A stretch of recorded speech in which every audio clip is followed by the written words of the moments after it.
Hello guys, Namaste. Welcome Master IS Mentorship Program where we will where we will discuss about the editorial of the Hindu PIB All India Radio. At first we will discuss about the editorial. There was a two editorial. पहला जो है G20 के ऊपर है। G20 में जो meeting चल रही है उन्होंने पॉवर्टी और क्लाइमेट चेंज पे उन्होंने बहुत अपने जोर दिया है। तो क्या जोर दिया है उन्होंने वो हम डिस्कस करेंगे, पूरा डेप्थ तक हम एनालाइज करेंगे। ठीक है, जो मेंस आंसर राइटिंग में बहुत मोस्ट इंपॉर्टेंट रहेगा क्योंकि इस आपने देखोगा 2021 और 2019 के अंदर भी कोई क्वेश्चन पूछे गए थे G20 से रिलेटिव। तो आप देखेंगे G20 जो है हमारा जो क्लाइमेट चेंज है और G20 जो है हमारा मोस्ट इंपॉर्टेंट रहा है जिससे क्वेश्चन पूछे गए। तो हम आज को पूरा डेप्थ तक एनालाइज करेंगे जिससे कि आपको मेंस आंसर राइटिंग में लिखने में कोई परेशानी ना हो। और ठीक है, और बहुत कुछ इसके अंदर आपका थिंक प्रोसेस बढ़ेगा। अगर इंटरव्यू में कोई सवाल पूछा जाता है किस तरीके से पूछे जाते हैं तो उससे क्या होगा, आपका कॉन्सेप्ट बिल्डअप होगा, आपका थिंक प्रोसेस बचेगा और आपका आपका पर्सनली डेवलपमेंट होगा। ठीक है, जिससे कि आप है मेंस आंसर राइटिंग में और फिर उसके अंदर आपको बहुत इंपॉर्टेंट आपके लिए एडवांटेज रहेगी इंटरव्यू के लिए। ओके गाइस, दूसरा जो होगा हमारा GRP क्या होता है, ग्रेट रिस्पॉन्स एक्शन क्या होता है। ठीक है, और पॉल्यूशन कंट्रोल इन दिल्ली के ये क्या होता है ये आज पूरा डिस्कस करेंगे। सेकुलरिज्म के बारे में एक छोटा सा एक वो है दिया हुआ है और दूसरा जो है प्रीलिम्स बूस्टर के बारे में दिया। तो सेकुलर के बारे में क्या होता है, 1942 के अंदर आपने हमारा 42 कॉन्स्टिट्यूशन अमेंडमेंट हुआ था। उसके अंदर आपने देखा होगा कि हमारे यहाँ जब हमारी इमरजेंसी लग गई थी तो उस टाइम हमारे यहाँ 42 अमेंडमेंट कॉन्स्टिट्यूशन हुआ था, उसे हम मिनी कॉन्स्टिट्यूशन बोलते हैं। तो वहाँ पर कुछ बहुत सारी चीज़ें वैसे बहुत सारी चीज़ें जो हमारी यहाँ हटी गई थी, बहुत सारी चीज़ें जो हटी गई थी, जैसे कि आप देखेंगे एजुकेशन, फॉरेस्ट, ये सब हुआ था। इनको क्या है कॉन्क्रीट उससे लेता इनको यूनियन लिस्ट से लेता, कुछ कॉन्क्रीट लिस्ट में ला गया था, कुछ कॉन्क्रीट लिस्ट से लेता आपको यूनियन लिस्ट में ला गया था। ठीक है, शेड्यूल 7 के अकॉर्डिंग शेड्यूल 7 जो हमारी है वो है इसके अंदर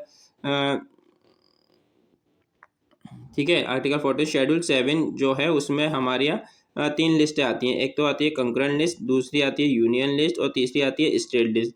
तो आपने जब 42 अमेंडमेंट्स हुआ था तो उसके अंदर आप देखेंगे कुछ चीज़ें जो होती है यूनियन जो चीज़ें जो हुई थी स्टेट लिस्ट से लाता है कॉन्करेंट लिस्ट में रख दी थी, और कुछ कुछ कुछ आइटम जो है यूनियन से लाके वो भी कंकरेंट लिस्ट में रख दिए थे। तो ये चीज़ हमारी यहाँ पर हुई थी, तो इसके बारे में हम आपको डिस्कस करेंगे, आज पूरा एनालाइज किया जाएगा गाइस, और इम्पोर्टेंट रहेगा आपके लिए मेंस और प्रीलिम्स के लिए। ओके गाइस, ठीक है, सबसे इम्पोर्टेंट बात है, देखिए आज एक एडिटोरियल आया है द हिंदू में, उसके अंदर आपको G20 के बारे में दिया है। G20 सबसे पहले कहाँ हुई है देख लीजिए। सब G20 सबसे पहले आपके देखिए इस बार जो हुई है G20, इस बार जो G20 हुई है हमारे यहाँ सबसे पहले कहाँ हुई है, ब्राज़ील में हुई है। ठीक है, ये ब्राज़ील में हुई है 2024 की। तो इनका जो फोकस था, उनका जो थीम रहा, hungry, poverty, educations and climate justice. ठीक है, क्लाइमेट जस्टिस के ऊपर उन्होंने करा। देखो हंगरी जो होगा आपने सस्टेनेबल डेवलपमेंट गोल भी पढ़ोगे, तो सस्टेनेबल डेवलपमेंट गोल में सबसे जो फर्स्ट नंबर पे जो सस्टेनेबल डेवलपमेंट दिया है वो दिया पॉवर्टी। ठीक है, दूसरे नंबर पे जो दिया है आपका भूखमरी, हंगरी। ठीक है, ठीक है, और ये दो और दिखे हैं। तो इसी में हमारे यहाँ जो ब्राज़ील है, ब्राज़ील में भी हंगरी, पॉवर्टी, एडिकेशन और क्लाइमेट चेंज पे दिया हुआ। क्लाइमेट चेंज जानते हैं आजकल मोस्ट इंपॉर्टेंट रोल अदा कर रहा है। ठीक है, जो डेवलप कंट्री है वो अपना अपना जो भी है उन्होंने अपने क्या कहते हैं प्री इंडस्ट्री एरिया में देखा होगा अमेरिका ने कितने धुरंधर तरीके से अपने इंडस्ट्री रेगुलेशन बढ़ा। ठीक है, उससे क्या हुआ, बहुत ज़्यादा पॉल्यूशन हुआ, उसका भुगतान आज हम ही तक कर रहे हैं। उन्होंने तो पैसा कमा लिया और वो उनको पास कुछ हर चीज़ का साधन है उनके पास। ठीक है, तो वो क्या करता है, अब इनसे इंसान कौन इससे इससे फ़र्क किस पे पड़ रहा है, एक तो डेवलपिंग कंट्री पे और दूसरा लोअर डेवलपिंग कंट्री पे फ़र्क पड़ रहा है। ठीक है, क्योंकि वो उनके पास इतना पैसा है, इतना वेल्थ है उनके पास, जो कि वो ऐशो आराम की ज़िंदगी जी सकते हैं। इससे असर जो हम जैसे कंट्रियों पे पड़ता है। तो आज उन्होंने ये बात ब्राज़ील में बोली। ठीक है, अब मैं थोड़ा-सा इसके बारे में आपको बता दूँ। देखिए, ये जो ब्राज़ील हुआ था 1999 में, ये G20 जो बना था 1929 में बना था। इसके अंदर 19 कंट्रियाँ थीं। ठीक है, तो 19 कंट्रियाँ थी, तो इसके अंदर आप देखेंगे तो 19 कंट्रियाँ एंड यूरोपियन यूनियन था। ठीक है, इसमें जो 85% ग्लोबल जीडीपी आती है इसके अंदर, और 65% इंटरनेशनल ट्रेड होता है, और 2/3 जो होता है इसके अंदर क्या होता है, पॉपुलेशन आती है, तो समझते हैं 2/3 पॉपुलेशन किसी इसके अंदर आती है। यानी कि दो कंट्री जो सबसे महंगे हैं, इंडिया और चाइना, ठीक है। तो इंडिया और चाइना में आपको देखेंगे, इंडिया फर्स्ट नंबर पे पॉपुलेशन है, सेकंड नंबर पे चाइना है। तो देखिए आप तो दो इसी हमारे आप दो ऐसी कंट्री जो इसके अंदर आए तो 2/3 तो ऑटोमेटिकली हो जाएगा वर्ल्ड का, ठीक है। दूसरी इंपॉर्टेंट बात इसके अंदर आप देखेंगे, जो हमारे यहाँ ये जो हुआ है इसके अंदर, तो इसमें क्या पॉपुलेशन क्या हुआ है इसके बारे में डिस्कस किया गया है, ठीक है। किस किस का डिस्कस किया गया है, देखिए एक तो पॉवर्टी के बारे में डिस्कस किया है, एलिवेशन के बारे में, क्लाइमेट चेंज के बारे और इक्वलिटी ग्लोबल नेस के बारे में इसके अंदर चैलेंज किया है। तो सबसे इंपॉर्टेंट बात जो है आप अगर देखेंगे तो इसके अंदर ये सब रखा है, ठीक है। और दूसरा जो इंडोनेशिया में हुआ था, उन्होंने जो कोविड-19 के जो बात हुआ था, इन्होंने इक्विटी वैक्सीन डिस्ट्रीब्यूशन और सस्टेनेबल डेवलपमेंट के बारे में कहा था। और इंडिया ने जो कहा था, वन अर्थ वन फैमिली और वन फ्यूचर, ठीक है। One earth one family one future में क्या था। और ब्राज़ील ने जो अपने सबसे थीम रखी है, Hungary, poverty, एडिकेशन and climate change, ठीक है। इस पे इन्होंने रखा गया है, तो ठीक है। और जो ये सब ये इन्होंने रखा गया है। अब आप देखेंगे जो नेक्स्ट जो होगी 2025 में, ठीक है। 2004 में तो ब्राज़ील में हो गई, 2003 में इंडिया में हो गई, 2022 के अंदर इंडोनेशिया में होगा, 2025 में होगी वो होगी साउथ अफ्रीका में, ठीक है। जो समिट होगी तो उसके अंदर जो ये सारी समिट होगी आप, हाँ उसके अंदर ये आ गया। तो इसके अंदर आपने एक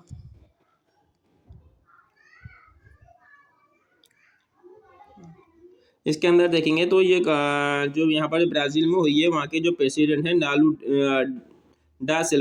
डेल्बा सिल्वा ने इन्होंने एक प्रपोजल रखा कि सुपर रिच जो होते हैं, सुपर रिच ग्लोबल साउथ की तरफ, ग्लोबल साउथ यानी कि कौन कौन सी कंट्री आ गई, इंडोनेशिया आ गई, इंडिया आ गई, इंडोनेशिया, इंडिया, ठीक है, ब्राज़ील, ठीक है। और नॉर्थ उसके अंदर कौन कौन से आ जाएगा, अमेरिका आ जाएगा। नॉर्थ ग्लोबल में कौन आएगा, अमेरिका, ठीक है। तो नॉर्थ ग्लोबल में कौन आएगा, अमेरिका। ये सब चीज़ें होती हैं। तो उन्होंने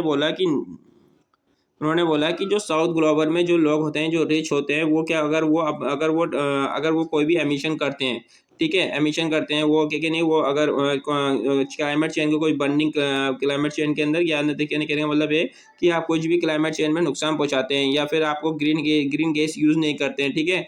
और ग्रीन गैस की जगह आप कुछ ऐसी चीज़ें यूज़ करते हैं जिससे कि क्लाइमेट पे फ़र्क पड़ता है, तो आपको क्या होगा, अपने अगर रिच हैं तो आपको 2% वेल्थ का वो देना पड़ेगा टैक्स। उससे कितना करोड़ हो जाएगा, 200 बिलियन डॉलर एनुअली हमारा ये हमें टैक्स मिल जाएगा, ठीक है। तो ये बात उन्होंने रखी, जिससे क्या हुआ, इसको बात को खारिज कर दिया गया और बोला कि नहीं ऐसा नहीं हो सकता, ठीक है। तो ये बात महीने में खारिज कर दी गई, ठीक है। तो फिर जो दोबारा जो फिर ये बात सब नहीं रोकी, तो ये बात सारी इम्पैक्ट, इससे क्या उन्होंने क्या बोला, इम्पैक्ट इकोनॉमी को पड़ेगा, राइजिंग अगर इतना सारा होता है, तो उन्होंने सब बता दिया कि अगर आप ये सब करते हो तो क्लाइमेट क्राइसिस होते हो, तो उन्होंने पहले बता दिया, देखो इम्पैक्ट हमारी इकोनॉमी में पड़ेगा, हमारा जो पानी है, समुद्र में पानी है, उनका लेवल बढ़ जाएगा, क्योंकि आपके ग्लेशियर ज़्यादा पलटेंगे और समुद्र का लेवल जो है बढ़ जाएगा। और जो भी छोटे छोटे आइसलैंड हैं, ठीक है, जैसे इंडोनेशिया हुआ, अंडमान निकोबार हुआ, ठीक है, ऐसे छोटे छोटे जो आइसलैंड है वो क्या होगा, पानी से दब जाएंगे, उनका पानी भर जाएगा। तो ये सब उन्होंने बताया था। और ये रखा था कि हम अगर 2% वेल्थ का हम टैक्स लगाएंगे इस पर। तो ये बात सारी वहाँ पर रखी गई, मगर ये बात वो आगे सक्सेस नहीं हो पाई, ठीक है। तो इसके बाद सक्सेस नहीं हो पाई और उसमें मना कर दिया गया, ठीक है। क्यों, ठीक है। और फिर जो आपने ये सब रखेंगे, ठीक है। और जो क्लाइमेट चेंज उन्होंने बताया, ठीक है। और एडवोकेट किया उन्होंने क्लाइमेट फाइनेंस के बारे में, मिटिगेशन स्ट्रेटजी के बारे में कॉल्ड, ठीक है, call for greater contribution for industrial national के, ठीक है। इन्होंने ये भी इस पर ही फोकस दिया कि हम ना नेशनल इंडस्ट्रियल के पर फोकस करेंगे। चैलेंजिंग अचीवमेंट सेंसस के बारे में बताया। ये सब सारी डिशें हुई। अब ये किस पे रखा गया, ब्राज़ील में रखा गया, ठीक है। और इम्पोर्टेंट बात उन्होंने रखी, गाजा जो लेबान पर जो अटैक कर रहा है इसराइल, इसके बारे में भी उन्होंने रखा कि आपने देखा होगा कि वहाँ पर जीनोसाइड हो रहा है। गाजा और इसराइल जो है किसी भी चीज़ को मानना नहीं है, ठीक है। वो गाजा और इसराइल को, लेबनान को क्या कहता है, वो नक्शे से ख़त्म करना चाहता है। तो उस पर जो होता है, कई जो मुल्क हैं उसके अगेंस्ट, कई मुल्क जो है उसके अगेंस्ट हुए, ठीक है। और मगर ये क्या है, इसराइल अपने मानने, क्योंकि यूएसए की जो कहते हैं कि यूएसए की प्रॉक्सी है वहाँ पर, अगर अरेबियन को अपने कंट्रोल में रखने के लिए यूएसए ने इसको अपना प्रॉक्सी माना है। जो भी युद्ध होता है, जो भी अगर इसको वेपन चाहिए होते हैं, जो भी वो चाहिए तो इसराइल को वो दे देता है, ठीक है, बिना किसी हिचकिचाहट के, बिना किसी रोक के, ठीक है। अब देखेंगे इधर, अब देखिए क्योंकि वहाँ पर और इधर रशिया और यूक्रेन में चल रहा है, ट्रम्प डॉलर आ गए तो वहाँ पर थोड़ा ठंडा पड़ सकता है, मगर यहाँ पर किसी भी कीमत पे आपको लग रहा है कि शायद ही, मुझे लग रहा है कि वहाँ पर अभी ये वार रुकेगा, क्योंकि इसमें बहुत ज़्यादा यूएसए का बहुत ज़्यादा इसमें, क्योंकि सबसे वहाँ पर क्यों लड़ाई होती है, क्योंकि वहाँ पर जो होता है आप देखोगे यूएसए किसी का भी अपना सगा नहीं है। तो यूएसए जो वहाँ पर क्यों होता है कहना है, क्योंकि सबसे ज़्यादा वहाँ पर इंपॉर्टेंट क्या चीज़ है, तो आप देखेंगे सबसे वहाँ पर इंपॉर्टेंट पेट्रोल, वहाँ पर डीजल निकलता है, वहाँ पर पेट्रोल निकलता है, रॉ मटेरियल वहाँ पर ज़्यादा निकलता है, ठीक है। तो यूएसए चाहता है कि वहाँ पर अपना कब्जा रहे, वहाँ पर अपना कब्जा रहे, ठीक है। वहाँ पर जो भी पेट्रोल का सारा जो वहाँ पर जो भी आप इनकम आती है, मोस्टली इनके ऊपर पैसे इनकम कहाँ से आती है, उनको पेट्रोल से आती है, ठीक है। तो मुझे चाहता है कि वो पेट्रोल इन्हीं के पास रहे। तो यानी कि आप देखोगे कि यूएसए जो होता है जितना चला के कि चावल जो होता है, चावल भी वो खुद नहीं खरीद बना खुद बाजार से खरीदता है वो, ठीक है। हम हमारे जैसे इंडिया जैसे कंट्री को हम कि वो लेता है, यूएसए खुद अपना चावल ग्रो नहीं करता है, क्यों? क्योंकि ये कहा जाता है कि अगर 1 किलो चावल अगर आप बनाओगे तो आपसे आप अगर 1 किलो चावल बनाओगे तो उसके अंदर कम से कम 4 से 5 केजी जो है वाटर लग जाता है, 4 से 4 से 5 केजी जो है वाटर लग जाता है, इतना किलो 1 किलो चावल बनाने में, ठीक है। 4 से 5 किलो केजी जो है वाटर लगता है, यानी ये कहा जाता है कि हम चावल नहीं बेच रहे हैं, हम क्या बेच रहे हैं, वाटर बेच रहा है। और चाइना को और यूएसए को पता है कि अब वाटर कितना इंपॉर्टेंट है, और आपको जो तीसरा विश्व युद्ध होगा वो होगा वाटर के चक्कर में। तो यूएसए को इस बात को इतना वो बहुत ज़्यादा स्मार्ट है कि वो कभी भी नहीं चाहता है कि वो वहाँ पर कोई शांति रहे, शांति रहेगी तो उसके क्या होगा, वेपन्स नहीं बिकेंगे, और दूसरा वहाँ पर जो इकोनॉमी उनकी बढ़ती जाएगी। तो यूएसए कभी भी उन लोगों को अटैक नहीं करना चाहता। दूसरा यहाँ पर जो इम्पोर्टेंट इम्पैक्ट पड़ा है, उन्होंने बताया कि रशिया और यूक्रेन पे जो वार चल रहा है, ठीक है, इससे भी क्या हो रहा है, हमारा जियो पॉलिटिक पर क्रिटिसाइज हो रहा है। तो ये बात भी उन्होंने रखी कि हमें इस पर बहुत ज़ोर से मतलब अपनी बात को रखना चाहिए, स्पेसिफाई करना चाहिए, ठीक है। पीस शांति होनी चाहिए पूरे देश के अंदर, पूरे कंट्री, पूरे वर्ल्ड के अंदर, जिससे कि अगर वहाँ उस जगह पे अगर लड़ाई होगी ईस्ट एशिया में, तो पूरा उसे चेस बोर्ड कहा जाता है, ठीक है। चेस बोर्ड कहा जाता है, अगर वहाँ पर अगर शांति रहेगी तो पूरा देश में शांति रहेगी। तो इसी मारे वो ज़्यादा कहते हैं कि डीप कंसर्न होना चाहिए हमारा फ्रॉम गाजा की तरफ, no specified resolution for peace. अभी तक कोई भी ऐसा रिसोल्यूशन नहीं निकला गया है, ऐसे कोई भी आउटपुट नहीं लिखा है जिससे कि वहाँ पर शांति रह सके। इसके इसके मद्देनज़र रखते हुए वहाँ पर ये सब रखा गया, मगर कुछ इम्पैक्ट नहीं मिला, ठीक है। दूसरी जो इम्पोर्टेंट बात हुई, देखिए अब 2026 में जो मीटिंग होगी, अब 2000 तो वो होगी यूएसए में होगी, ठीक है। यूएसए के फॉर्मल प्लान जो होंगे, आपके जो ट्रम्प डॉलर है फॉर्मर प्रेसिडेंट, वो दोबारा प्रेसिडेंट बन गए, तो वो इस पर देखो क्या अपनी वो रखते हैं। वो वैसे भी उनका लास्ट टाइम उन्होंने बोल दिया था कि वो जो है एंटी क्लाइमेट पॉलिसी पे बहुत ज़्यादा ध्यान रखते हैं। वो रिटर्न शायद वो इस पर दोबारा से अपना फिर फोकस करें, क्योंकि वो एक बिजनेसमैन इंसान है, और बिजनेसमैन इंसान हमेशा रेड और ब्लैक पे देखता है। वो ये नहीं कहता है कि ये जो क्लाइमेट है वो चढ़ेगा अपने आप ही, कहने का मतलब है ये सब ऑटोमेटिकली हो जाता है, कुदरत का है, इसमें इसमें कोई भी मनुष्य का कोई हाथ नहीं है। तो वो ये इसको बात देख के अपना पल्ला झाड़ लेते हैं। तो आप देखेंगे दोबारा ही प्राइम मिनिस्टर बन गए, प्रेसिडेंट बन गए, तो आप अपने वो देखते हैं क्या करते हैं वो, क्योंकि अब नेक्स्ट जो वो होगी 2026 में होगी, ठीक है। आप देखिए इसमें कौन कौन सी कंट्रियाँ हैं, ठीक है। देखिए ये 8 20 कंट्रियाँ हैं, आप इन्हें देख लीजिए, और इसमें इंडिया भी आती है, ठीक है। और ये जो हुआ था हर साल बनती है, हर साल एक दूसरे के आगे बढ़ती रहती है, ठीक है। 26 में प्रेसिडेंट ये करेंगे, ठीक है। आप देखिए दूसरा इंपॉर्टेंट बात है इसके अंदर, देखिए सबसे हमने जो कंक्लूजन लिखा है इसमें ये लिखा है, G20 respect a majority of world population and economic output has a unique responsibility to address a crisis, poverty and climate change. देखिए हाँ, तो देखिए ये जो G20 है इसमें सबसे ज़्यादा पॉपुलेशन है और सबसे ज़्यादा इकोनॉमिक्स रहती है, जैसे कि मैंने आगे बताया आपको।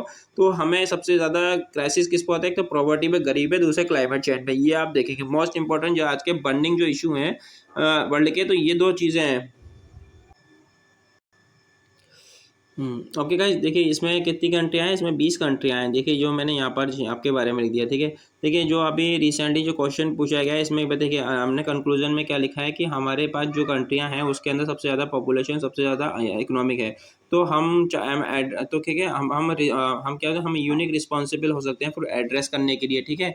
हमें अपनी अपनी अपनी रिस्पॉन्सिबिलिटी का समझना पड़ेगा, ठीक है, क्योंकि हमारे पास सबसे ज़्यादा इकोनॉमिक है, सबसे ज़्यादा हमारे पास क्या है, पॉपुलेशन है। तो यानी कि हम चाहें तो क्लाइमेट चेंज पॉवर्टी को कम कर सकते हैं, ठीक है। हमें यानी कि और ठीक है, और सबमिट फोकस और टेंगल सॉल्यूशन, हमें इसका सॉल्यूशन भी निकालना पड़ेगा, ठीक है। And data expression for global south, ठीक है, are poverty in a global governance, ठीक है। ग्लोबल साउथ मैंने आपको बता दिया, ग्लोबल साउथ साउथ में कौन कौन सी कंट्री आती है, देखिए ब्राज़ील आता है, ऑस्ट्रेलिया, ठीक है, इंडिया आता है, इंडोनेशिया आता है, इस तरह की कंट्रियाँ आती है, ठीक है। और नॉर्थ तो साउथ के अंदर यूएसए आता है। तो उन्होंने कहा कि हम लोग चाहें तो हम अच्छी तरीके से इसको जो भी इशू है, जो भी हम, क्योंकि हमारे पास सबसे ज़्यादा इकोनॉमिक है, हमारे सबसे ज़्यादा वेल्थ है, ठीक है, सबसे ज़्यादा पॉपुलेशन, तो हम इसको एड्रेस कर सकते हैं, ठीक है, ठीक है। और फिर अर्जेंटली जो फिर, ठीक है, दूसरा देखा आपने अभी जो रिसेंटली एग्जाम हुआ 2021 में, तो उसमें देखो यूपीएससी से मेन क्वेश्चन पूछा गया था, discuss the global economic governance with the reference,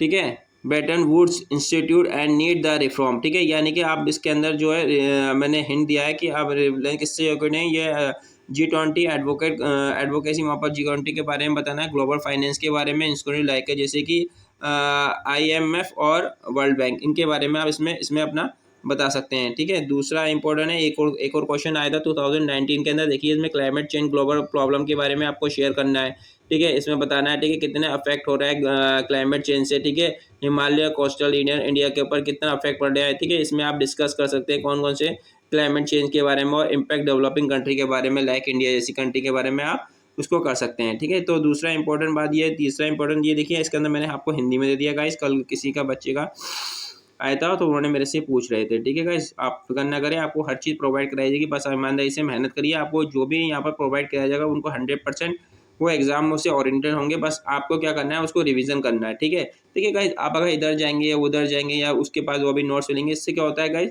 क्या होता है, आपकी जो पढ़ाई है उससे डिस्टर्ब होगी। देखो, पढ़ाई सिर्फ अपने नोट्स लिमिटेड रखो, इससे क्या होगा, आपको बार बार रिवीजन करने का मौका मिलेगा। आप ज़्यादा इधर भी दोगे, उधर ही मिल जाए, उधर ही मिल जाए, इससे क्या होता है गाइस, आप रिवीजन करने में आपको बहुत डिफिकल्टी होगी। आप एक किताब को सुबह पढ़ लें, यानी कि, या फिर ठीक है, वो ज़्यादा बेहतर रहेगा। या फिर आप किताबें या नोट्स 100 किताबें आपने पढ़ ली, 100 किताबें आपने पढ़ी, मगर रिवीजन आपने एक बार भी नहीं किया, तो वो गलत है। एक किताब को 100 बार कर लें तो वो 100 किताबों के बराबर होगा।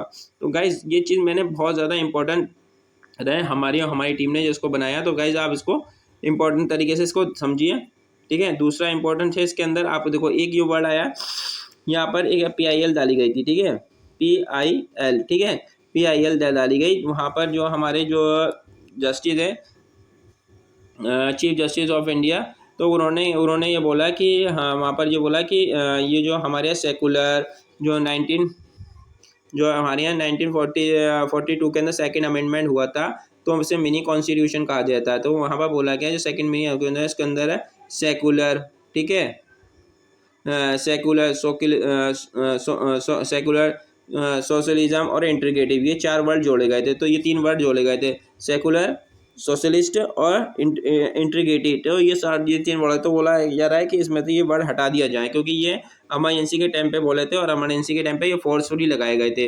तो हमारे जो चीफ जस्टिस हैं उन्होंने बोला कि हमारे केशवानंद भारतीय केस आया था, ठीक है,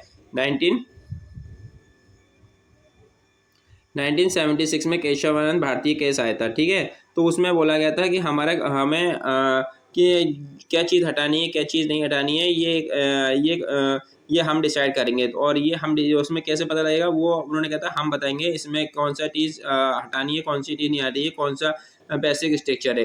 तो बेसिक स्ट्रक्चर है। तो ये आज ये बात उन्होंने बोली कि ये जिसकी आप हटाने की बात कराएं प्रेम्बल में से, वो क्या है, बेसिक स्ट्रक्चर ऑफ कॉन्स्टिट्यूशन है, क्योंकि उसे नहीं हटाया जा सकता। ये बात उन्होंने, हमारे चीफ जस्टिस है साहब हैं, उन्होंने ये बात बोली, ठीक है। आप ये बताएंगे चीफ जस्टिस साहब जी हमारे कौन से नंबर के चीफ जस्टिस बने हैं, ठीक है, और इनका क्या नाम है, ये 2 आप मुझे कमेंट बॉक्स में बताएंगे, ठीक है, ओके।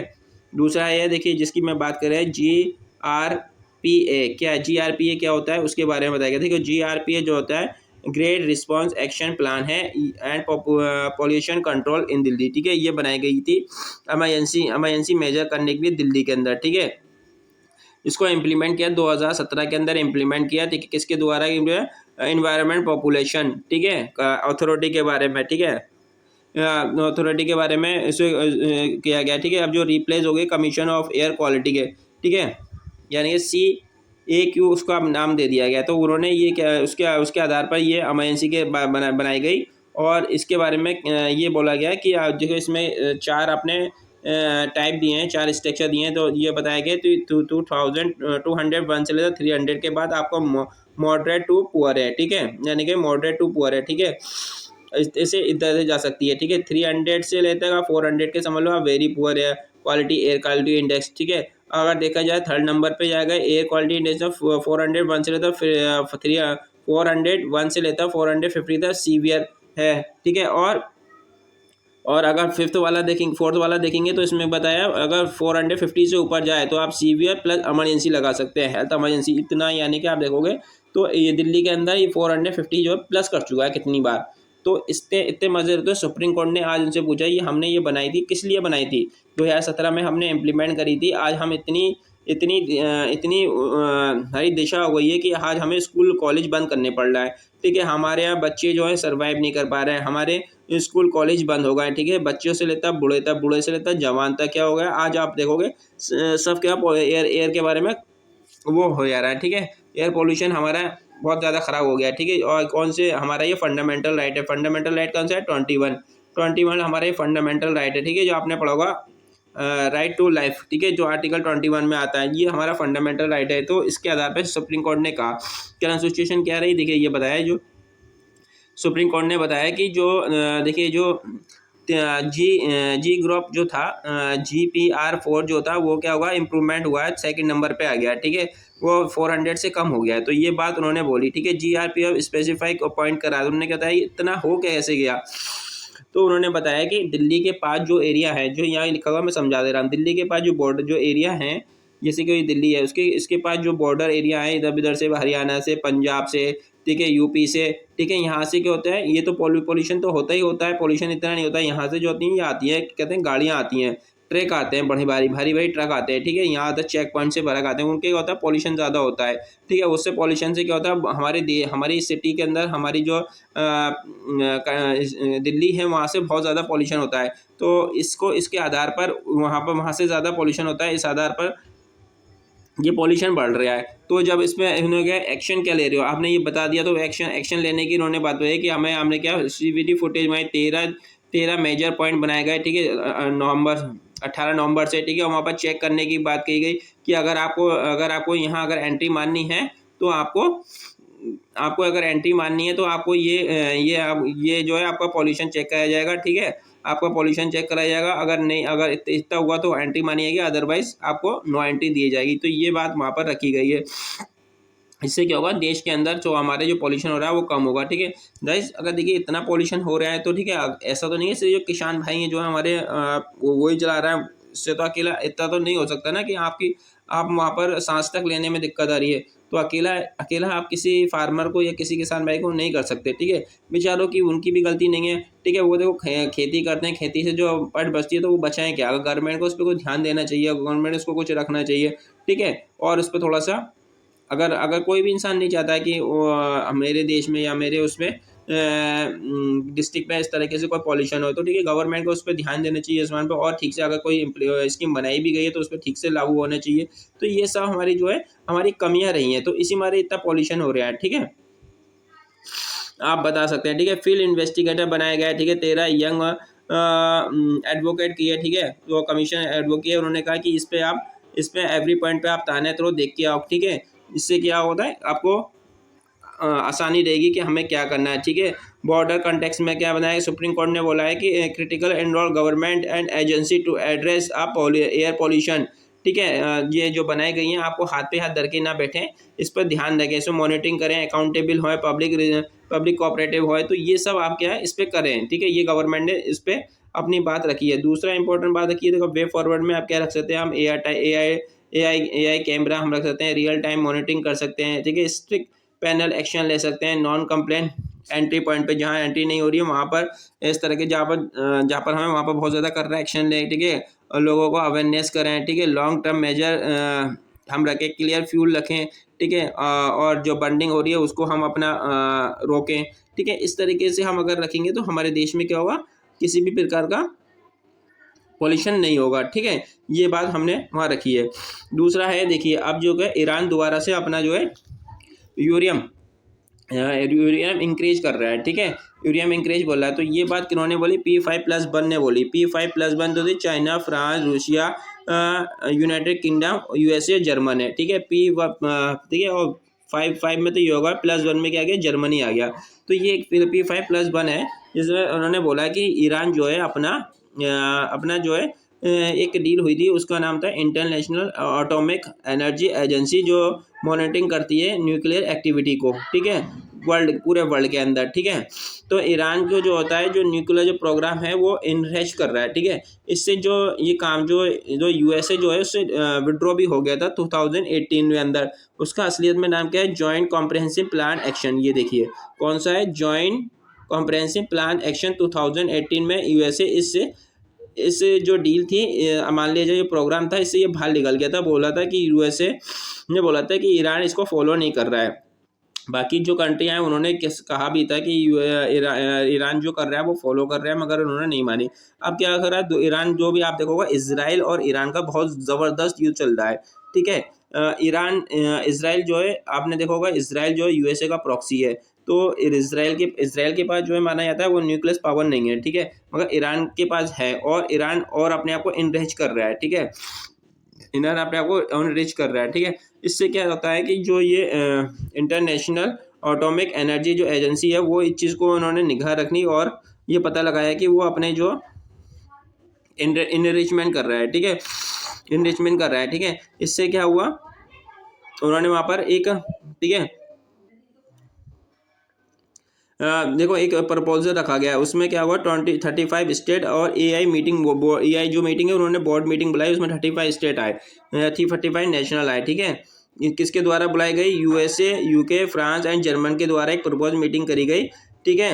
यानी कि इंटरनेशनल एटॉमिक एजेंसी की एक मीटिंग बुलाई गई, उसमें 35 नेशनल को बुलाया गया और वोटिंग की गई, ठीक है। इसमें से जो 29 जो उन्होंने फेवर करा, ठीक है, उन्होंने कहा कि ये जो हो रहा है वो गलत हो रहा है, उन्होंने ये फेवर करा, ठीक है। इसमें इंक्लूडेड यूरोप और वेस्टर्न नेशनल है। दूसरा इंपॉर्टेंट बात ये है, आप देखेंगे गाइस, और दूसरा जो है इसके अगेंस्ट गए, उन्होंने माना नहीं, ठीक है। दूसरा क्या है, रशिया, चाइना और बुकिंग जो है उन्होंने माना नहीं, और 12 जो एब्सटेन हो गए, ठीक है। और वेनेजुएला की उन्होंने पार्टिसिपेट नहीं किया, ठीक है।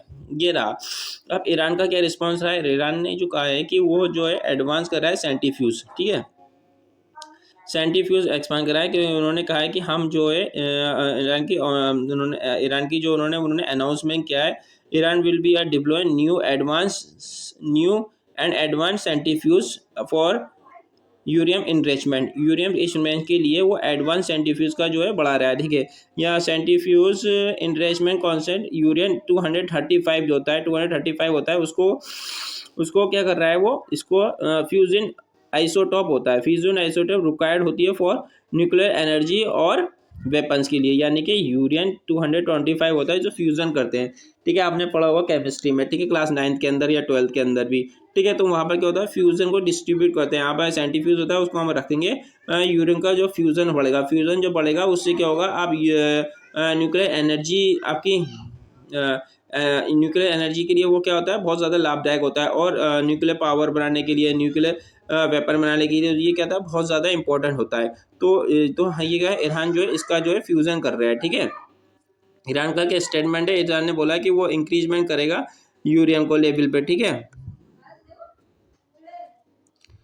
दूसरा क्या, ईरान ने अपना दूसरा स्टेटमेंट क्या दिया है, ईरान ने वो बोला कि वो क्या कहता है, इंडियन एटॉमिक जो मिनिस्टर है, उन्होंने ये बात इशू भी कर दी है कि हम लोग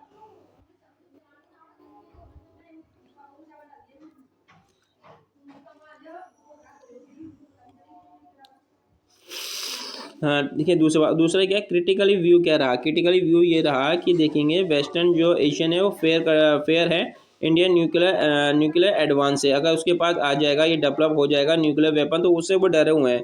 ईरान डिनाइड करता है allegation claim and its programme for peaceful purpose and such as energy generate. इनका को होता है कि वो पीसफुल पर्पस के लिए काम कर रहा है, वो एनर्जी के लिए इसको यूज़ कर रहा है, वो किसी चीज़ को जब ये सब एलिगेशन है वो डिनाई कर रहा है इन एलिगेशन को। वो कह रहा है कि जो भी मैं बना रहा हूँ ये पीसफुल के लिए बना रहा, एनर्जी के लिए बना रहा, मेरा इससे कोई सपोर्ट नहीं है, वो मेरा कोई इससे कोई लेना देना नहीं है, मैं नहीं चाहता इस युद्ध के लिए मैं बना रहा, मगर इसको सपोर्ट जो कौन करने कर रहा है, ठीक है। रशिया और चाइना जो है इसे अपोज कर दिया इन्होंने। जो मीटिंग हुई थी AIEA पोल्यूशन जो हुई थी मीटिंग, वहाँ पर जो है इनको अपोज किया, यानी कि वो ईरान के फेवर में आ गए। ठीक है। इससे क्या हुआ, यूएसए जो हुआ था 2000, मैंने आपको बताया 2018 में GPC से जो हुआ विड्रॉ कर लिया था। उससे जो होता है रूट कॉज बहुत हाई टेंशन में बढ़ गया था, यानी कि आप ठीक है बहुत ज़्यादा, यानी कि जब देखिए कोई भी कंट्री, अगर आप ओबामा ने जो इस चीज़ को कहा था कि मैं आपको पैसा दूंगा, आप ये चीज़ ना बढ़ाएं। ठीक है। उससे क्या होगा, आपको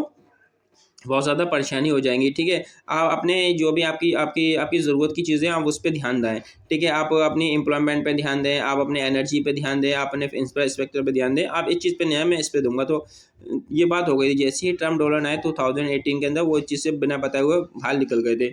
ठीक है। अब देखिए what is the centrifuge. Centrifuge क्या होता है? What is the centrifuge? Centrifuge क्या होता है? ठीक है। देखो एक मशीन होती है जो यूरियम 35 होता है, उसको किससे बनाती है? 238 से इसको बना लेती है। ठीक है। अगर यूरेन 338 है, उसको 3 बार स्पिन कराया जाता है, उसको 3 बार स्पिन कराया जाता है, गोल गोल कराया जाता है। उससे क्या होता है, हाई स्पीड पर उसे घुमाया जाएगा, उससे गैस बनती है। ठीक है। और उससे जो गैस उसमें गैस जो बनती है यूरियम गैस से जितना बार घुमाया जाता है, तो उसको जो यूरियम होता है वो 235 आइसोटेप में आ जाता है वो। ठीक है। वो सेपरेट हो जाता है, या फिर कह लीजिए वो इससे 238 से आकर 235 पर आ जाता है। वो इतना उसको सेंट्रीफ्यूज किया जाता है। ठीक है। एडवांस सेंट्रीफ्यूज जो उससे क्या होता है, यूरम क्या बहुत ज़्यादा बढ़ जाता है, फिर हाई कंसनट्रेट होता है जो 2035 होता है, और पोटेंशियल रिड्यूस टाइमिंग करता है। ठीक है। प्रोड्यूस और वेपन ग्रेड बनाने में काम में आता है। ठीक है। ये सब चीज़ें इसके लिए काम में आती है। ठीक है। अब देखिए सिग्निफिकेशन क्या है। देखिए वो अगर वो ईरान के पास सिग्निफिकेशन क्या है कि ईरान के पास यूरियम जो है रिक्वायर्ड है। सिग्निफिकेशन होगा जो इनरिचमेंट होगी इसकी कैपेसिटी।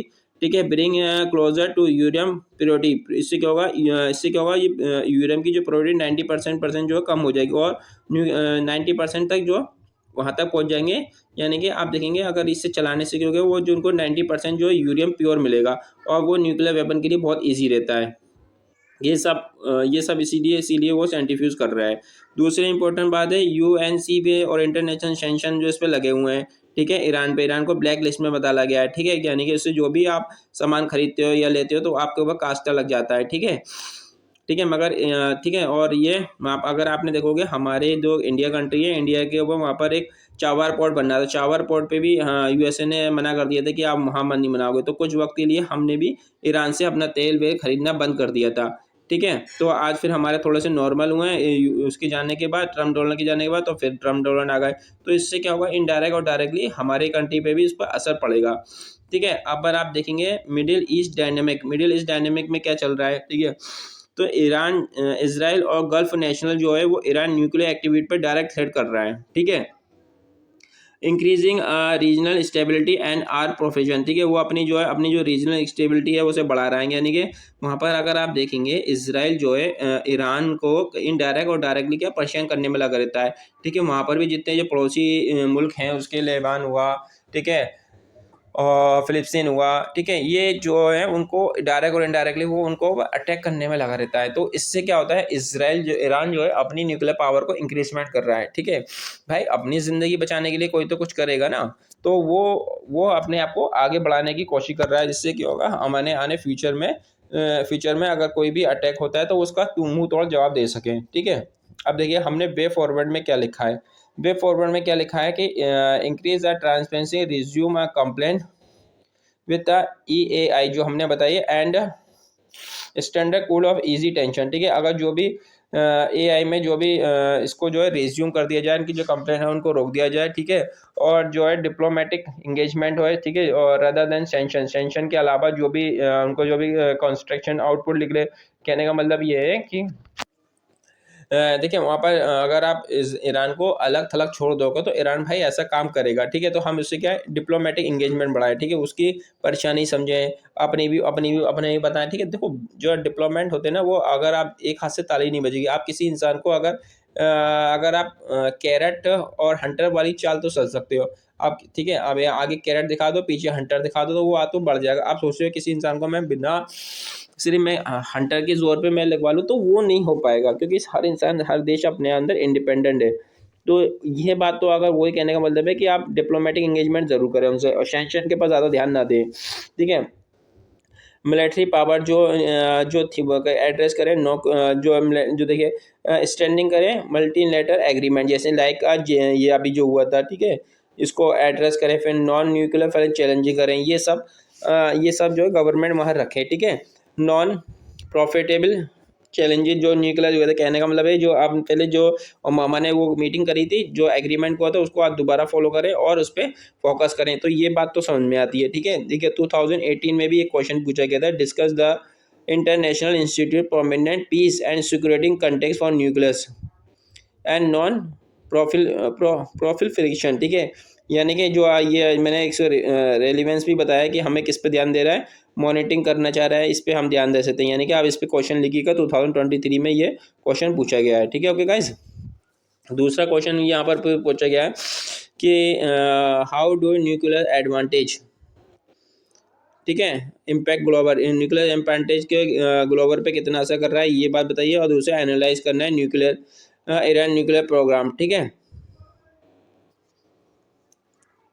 ये सब वहाँ बताया गया है, ठीक है। ये सब बातें वहाँ बताई हैं गाइज। ये सब हिंदी में दिया है, आपने कहा था, मैंने सब हिंदी में बना दिया गाइज। बहुत मेहनत लगती है, प्लीज़ गाइज तो शेयर ज़रूर करें, ठीक है, जिससे क्या होगा मुझे और भी अच्छा लगेगा, अपने आप को मोटिवेट लगता है गाइज करने में, ठीक है। प्लीज़ गाइज से शेयर ज़रूर करें, क्योंकि देखिए अगर आप शेयर करते हैं तो मुझे मोटिवेट होता है डायरेक्ट इनडायरेक्ट, और मैं और भी अच्छा बेहतर इसमें बनाने की कोशिश करूँगा, ठीक है।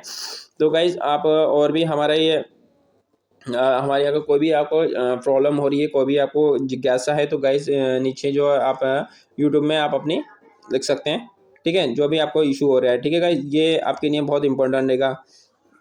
जो भी आपको इशू हो रहा है, जो भी जिज्ञासा हो रही है, जो भी आपको प्रॉब्लम हो रही है, ये कुछ सही चीज़ समझ में नहीं आ रहा है, तो आप नीचे कमेंट बॉक्स में लिख सकते हैं, जिससे कि मैं नेक्स्ट वीडियो में मैं आपकी जो भी सॉल्यूशन होगा मैं डेफिनेटली उसको पूरा करूँगा। ओके गाइस, आप देखिए प्रीलिम बूस्टर, प्रीलिम के हिसाब से हमने जो क्वेश्चन बनाए, ठीक है। तो सबसे पहले देखिए आज जो है एक इंस्टीट्यूट है जिसमें इंडियन इंस्टीट्यूट ऑफ साइंस, उन्होंने जो है एक पैटर्न तैयार किया है, पैटर्न मिला है कि कैंसर जो आगे क्यों बढ़ जाता है, ठीक है, कैंसर जो है आगे कैसे बढ़ जाता है। तो ठीक है, इसमें कुछ सेल हैं, उसका नाम दिया गया है OVCR, ठीक है, ओरिकल कैंसर, ठीक है, 3, विच इज़ वेल स्ट्रक्चर पॉलीगोमी। पॉलीगोमी मतलब एक जैसे नहीं होता है, बहुत सारे डिफरेंट ऐसे करके होते हैं। तो वो ने बताया कि स्ट्रक्चर। और दूसरा है SKOV, जो नेचुरल एलोगेटिव स्प्लेंडिकल स्पेस, जो ऐसे लंबे लंबे इस तरीके से लंबे लंबे सेल्स होंगे, ठीक है। दो क्या करते हैं, दोनों सेल क्या होते हैं आपस में मेटिसाइज कर लेते हैं, यानी कि आपस में मिल जाते हैं और फिर वो आपस में मिल जाते हैं और वो इन्वेंट करते हैं टिश्यू पर जो करेंगे वो अटैक करते हैं। उससे क्या होता है हमारा जो इस तरह की ये बहुत मतलब कई साल से इस पर रिसर्च हो रही थी गाइज। तो आप जाके इसका साइंटिस्ट जो है इसका दावा कर रहे हैं कि हमें ये पता चल गया है कि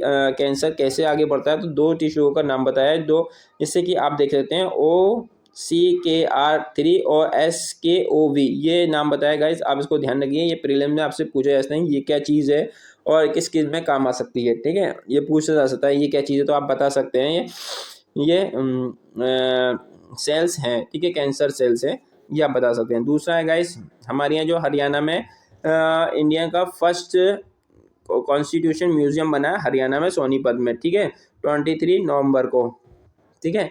ये ओम बिरला सर हैं, उन्होंने लोकसभा स्पीकर है, उन्होंने इसको इनॉग्रेट किया है, ठीक है। ये हमारे 75 में कॉन्स्टिट्यूशन हुआ है, उसके हमने उसकी जश्न के मारे या उसके आप बना सकते हैं, तो हमारे ये हुआ था पहला जो हमारा 26 नवंबर 1949 में हमारा थोड़ा सा कॉन्स्टिट्यूशन हुआ था। फिर कंप्लीट जो कॉन्स्टिट्यूशन लागू हो गया था वो हो गया था 26 जनवरी 1950 में, ठीक है। तो आप ये ध्यान रख सकते हैं, ये दोनों डेट है, ओके। अभी क्या हुआ, हमने ये AI से लिए, तो अभी क्या हुआ हमारे यहाँ रेसलिंग हुई है, इसमें रितिका होंडा ने जो हुई है military champion, world military champion जो है रितिका होंडा जो है वर्ल्ड चैंपियन, एक चैंपियन वो हुआ था, ठीक है। उसमें क्या हुआ है, रितिका होंडा ने जो गोल्ड मेडल जीता है।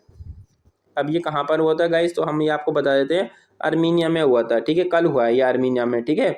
इसमें थ्री गोल्ड लिए हैं, 1 सिल्वर लिया, 3 ब्रोंज लिए हैं, ठीक है।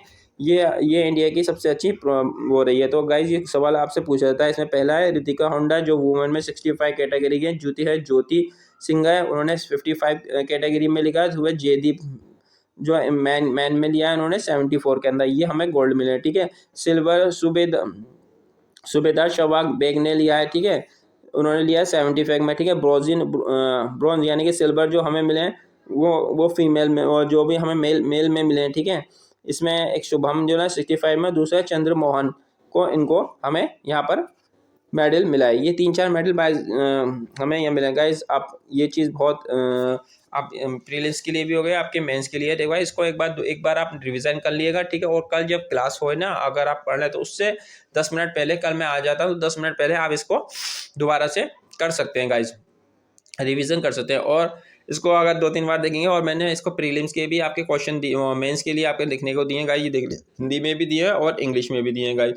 तो आप इन्हें देखिए, और मेरा जो टेलीग्राम चैनल है मास्टर IAS मेंटरशिप, आप वहाँ पर इसको सेंड कर सकते हैं। मैं आपको एवेल्यूएट करके डेफिनेटली आपको रिप्लाई करूँगा विदिन 24 आवर्स में, ठीक है गाइस। अगर और जो भी आपको जो भी जिज्ञासा हो, जो भी क्वेश्चन है, कमेंट बॉक्स में डाल सकते हैं। और सबसे इंपॉर्टेंट गाइस को प्लीज़, बहुत ज़्यादा मेहनत लगती है, प्लीज़ आप इसे शेयर ज़रूर करें, ठीक है। ज़्यादा से ज़्यादा शेयर करें, इससे कि मुझे मोटिवेट होता है और मेरी अच्छा लगता है गाइस। प्लीज़ शेयर करें। Thank you.